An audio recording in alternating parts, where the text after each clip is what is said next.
I wanted to talk to someone, and I think it's because my father is in prison. Hannah, the pretty thin lipped 22-year-old who was my new patient, directed this fairly audible remark to her right toward one of my bookshelves. After a moment, she looked at me directly, shyly repeated herself. I need someone. I need someone to talk to. My father's in prison.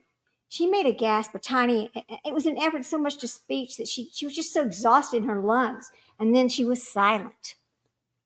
Especially when people were very frightened, a certain amount of doing therapy is simply knowing how to paraphrase the comments of the person seated before you without sounding judgmental or patronizing. I bent forward slightly, my fingers laced around my knee, and tried to recapture Hannah's gaze, which had now dropped to the rust colored oriental rug between our chairs. I said quietly, Your father's in prison. Yes, she looked up slowly. Prison? As if I had gleaned this information telepathically. He killed a man. I mean, he didn't mean to, but he killed a man. And now he's in prison? Yes, yes, he is.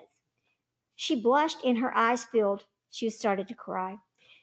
I'm always impressed by the fact that even the tiniest amount of being listened to, the barest suggested of the possibility of a kind treatment, can bring such an immediate rush of emotion. I think this is because we are almost never really listened to. In my work as a psychologist, I'm reminded every day of how infrequently we are heard.